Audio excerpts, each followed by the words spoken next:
Do you want to know the real estate market's dirtiest secret? The bank isn't lending you $500,000 because they believe in your success. The bank is lending it because they are betting on your failure. They looked at your $80,000 salary. They looked at the absurd price of a house falling apart, and they approved the loan anyway. Why?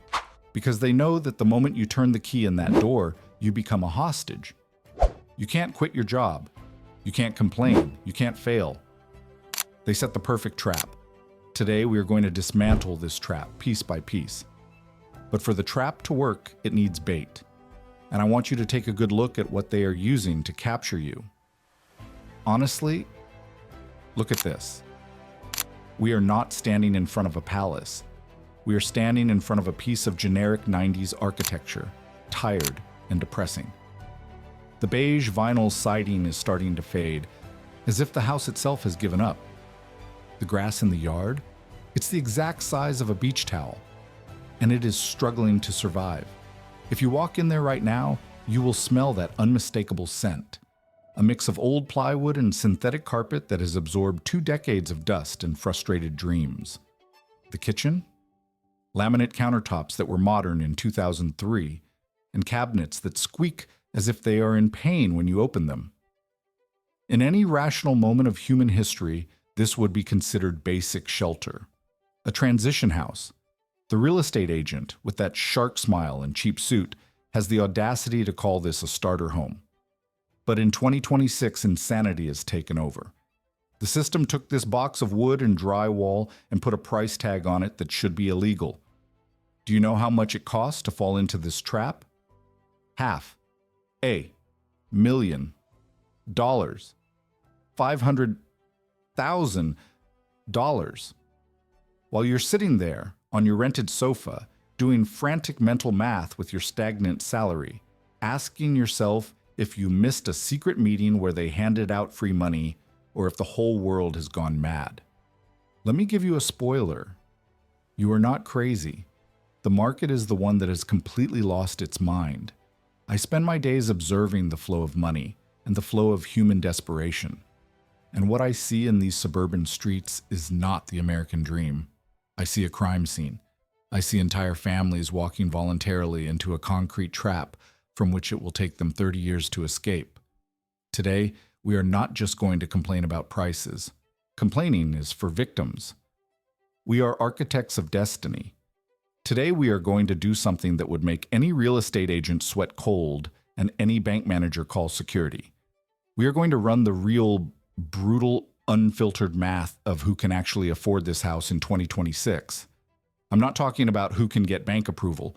The bank would approve a corpse if it had a co-signer. I'm talking about who can buy this without turning their life into a perpetual financial stress simulator. Get ready. We are going to dissect the lie they have told you since the cradle. I am Buck. And this is the autopsy of your home ownership dream. Before we get into the bloody numbers, we need to understand the disease. Why, in the name of all that is holy, would anyone sign a contract to pay $500,000 for that? The answer is not in economics. It is in deep psychology. Carl Jung spoke about the persona, the mask we use to present ourselves to society. In the United States, and in much of the Western world, the deed to a house has become the heaviest and most essential part of that mask. The system programmed you from childhood with a very specific script. Your parents told you that renting is throwing money away. Your friends, who are secretly broke, post photos with keys in hand and hashtags about new beginnings. TikTok shows 22-year-old influencers renovating colonial mansions without explaining where the capital came from. There is a subliminal pressure, almost biological, that tells you that if you don't own land, you are not a complete adult. You are a tourist in your own life. The system uses your insecurity, your fear of being left behind, as leverage to push you into debts you do not understand. The bank knows this. The government knows this. They know you will stretch your budget to the breaking point. You will eat instant noodles for 5 years. You will sacrifice your vacations and your mental health. All so you don't have to admit to your brother-in-law at the Sunday barbecue that you still pay rent. They sell you the idea of stability. But I, the wise observer, look at this $500,000 house And I don't see stability, I see fragility. The moment you sign that 30-year mortgage based on two salaries that need to be perfect forever, you have eliminated all your options. You can't quit the job you hate because the mortgage is due on the 1st. You can't move to another city to take an opportunity because selling the house costs 6% in commission and takes months. You can't start a business because you have no liquidity. Your money is buried in bricks and mortar. The owned home at these current prices has ceased to be an asset of freedom and has become a concrete anchor. And the supreme irony is that you pay compound interest to carry this anchor around your neck. But emotions lie. Math does not. So let's put psychology aside for a moment and look at the financial abyss that this basic house really represents. Let's define the battlefield.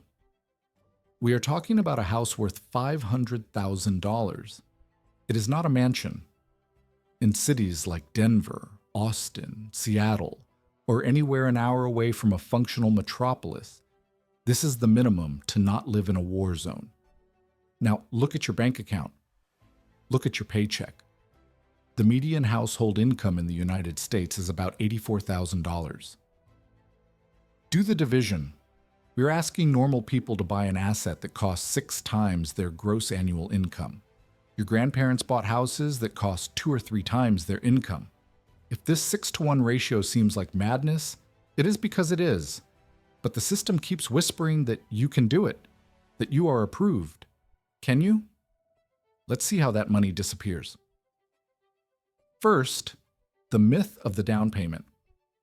The golden rule, the one financial gurus love to repeat, says to put 20% down to avoid high interest and insurance. Okay, 20% of $500,000 is $100,000 in cash. Let me repeat that so it sinks in. $100,000. Do you have $100,000 sitting in your account? The median savings account in the United States has about $8,000. You are not almost there. You are $92,000 away from the starting line. Many say they will save up. Really? If you earn the average of $84,000 and manage by a miracle of monastic discipline to save 10% of your gross income, which almost no one does, you are saving $8,400 a year. At that pace, it will take 12 years just to get the down payment. And guess what? In 12 years, this house won't cost $500,000. It will cost $800,000. You are chasing a bullet train on foot. So what does the herd do? They skip the down payment, they put down 5 or 10%, and this is where the bank smiles. Congratulations. By not having the 20%, you have unlocked a new expense called PMI, private mortgage insurance. This is not insurance for you. If you die, PMI doesn't pay for your house. If you lose your job, PMI doesn't help you. PMI protects the bank against your failure. It is a tax you pay for being poor. We are talking about $200 to $400 a month thrown in the trash. Burnt money, just for the privilege of owing more money to the bank. Now let's build the monster. You put 10% down, $50,000 that you scraped from the bottom of the barrel. Your loan is $450,000. The current interest rate fluctuates between 6 and 7%. Let's be realistic. Just principal and interest will cost you between $2,750 to $2,850 a month. Many people stop the calculation here. They look at the $2,800 and say, "Oh, I pay $2,500 in rent. It's almost the same thing." Isaiah, not the same thing. When you rent, $2,500 is the maximum you will pay in the month. When you buy, $2,800 is the minimum absolute you will pay before reality knocks on the door. Let's add the phantom cost the realtor forgot to mention. Property taxes. The government wants its share. On average, this will cost you $500 a month. And guess what? Taxes never go down, they only go up. You never own your house. If you stop paying the tax, the government takes it. You are just renting from the state. Homeowners insurance. Thanks to climate change, insurers are fleeing risk zones or doubling prices. Fires, floods, tornadoes. Prepare to pay $250 to $350 a month, and pray you are not in Florida or California. Maintenance. The ticking time bomb. The rule of calloused fingers says you should set aside 1% of the home's value per year for repairs. On a $500,000 house, that is $5,000 a year. That is $417 a month. You think you won't spend it? Wait until the water heater explodes at 11 p.m. on a Sunday. Wait until the roof starts leaking. Wait until the termites discover your fake wood. These things are not if, they are when. And of course, PMI. Add the $300 of poverty tax we already discussed. Let's go to the mathematical verdict. Let's add it all up. Mortgage, $2,850. Taxes, $500. Insurance, $300. Maintenance, $417. PMI, $300. Total monthly, $4,367. $4,367. That is more than $52,000 a year coming out of your pocket net after taxes. That is more than many people earn in an entire year of hard work. Just to have a roof over your head. I want you to meet the Johnsons. They are the avatar of modern American success. They are the couple that did everything right. Both are college-educated professionals. They work hard. Together, their household income is $160,000 a year. That is almost double the national average. They are solidly upper middle class. They look at that $500,000 house and think they deserve it, that they can afford it, since they earn $160,000. But let's apply the wise observer's filter to the Johnsons' financial life and see how the dream turns into a nightmare. First, the great lie of gross salary. $160,000 seems like a lot until Uncle Sam shows up. After federal taxes, state taxes, Social Security, and maybe a modest contribution to retirement, what actually hits their bank account is about $9,500 a month. $9,500. Still seems like good money, right? It's a lot of money. Until you subtract the house. Remember our magic number, 4,367. 9,500 in income minus the house leaves $5,133. Now Buck is going to show you how $5,000 evaporates in the economy of 2026 for a family of 4. Follow the bleeding. 1. Transportation. They live in the suburbs where nothing is close. They need 2 cars to go to work and pay for this house. 2 average car payments, plus gas, plus maintenance, plus insurance. There go $1,350. 2. Student debt. They needed expensive degrees to earn those salaries. The combined average payment is $600. 3. Healthcare. Work insurance covers most of it, but premiums and co-pays for a family of 4 take another $400. 4. Food. Have you been to the grocery store lately? To feed 4 people something that isn't processed and carcinogenic, it's $800 a month, and they are being frugal. 5. Big house utilities.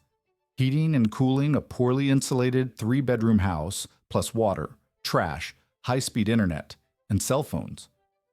$450. Let's see the balance? We started with $5,100, minus the cars, minus the loans, minus healthcare, minus food, minus utilities. Real remaining balance, $1,533, $1,500. That is all that remains of that glorious income of $160,000 a year. And note what I did not include in this list. Clothes for kids who grow every 3 months, extracurricular activities, sports or classes, Christmas or birthday gifts, vacations. Forget Disney. We are talking about camping in the backyard. Furniture to fill the new house. Are they going to sleep on the floor? Serious investments for retirement. A real emergency fund. The Johnsons are spending 46% of their net income just on housing.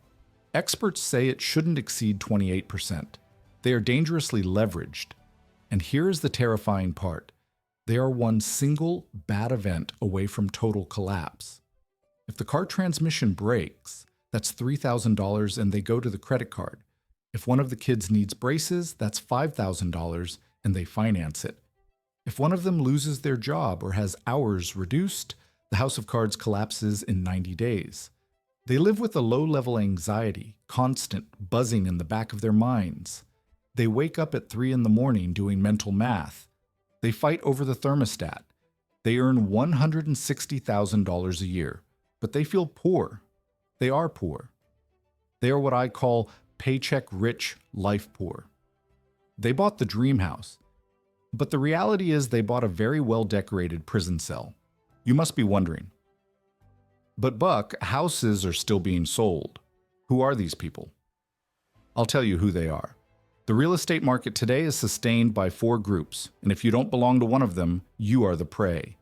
First, the heirs. People who received a massive capital injection from their parents, the bank of mom and dad. They aren't paying the down payment with their salary. They're paying with generational wealth accumulated when houses cost $50,000. Second, the income elite. Couples with dual incomes in tech or finance sectors, earning combined $250,000 to $300,000. For them, the math works. They are the top 10%. Third, institutional investors. Huge corporations buying entire neighborhoods to rent back to you. They have cheap capital and a long-term vision. You cannot compete with BlackRock. Fourth, the desperate. The Johnsons. People who are stretching themselves to the absolute limit, ignoring all warning signs, walking toward bankruptcy in the first recession. If you earn the median income of $84,000 and are trying to buy this house, stop. This isn't a financial stretch. It is a financial fantasy. It is mathematically impossible without massive outside help or without accepting a level of risk that would make a skydiver vomit. But the market doesn't care. The broker will tell you that the market always goes up. The bank will approve you with 43% debt to income. No one in the transaction has an incentive to tell you the truth, because no one earns a commission if you decide to keep renting. The system was designed to get you into the house, not to ensure you can stay there. Let's see how this plays out over 5 years comparing 2 men. Lucas and Pedro. Lucas, the validation victim. Lucas bought the house. He won. He has the deed. But every month on the 1st, he feels a tightness in his chest. His budget is so tight he can't invest. The stock market went up 40% in the last 5 years, but Lucas didn't participate because all his capital goes to the mortgage and fixing the roof. He hates his boss, but he can't quit. He needs that salary to pay the bank. The house took away his leverage. He is trapped. He has equity in the house, but he can't eat the walls. He is rich on paper and miserable in practice. Now Pedro, the sovereign strategist. Pedro looked at the same house and said no. The math is offensive. He decided to rent a similar house for $2,800 or stay in a smaller apartment for $2,000. Remember, the cost of the house for Lucas was $4,367. Pedro is saving the difference, about $1,500 to $2,300 a month. He takes that money and invests religiously in the S&P 500.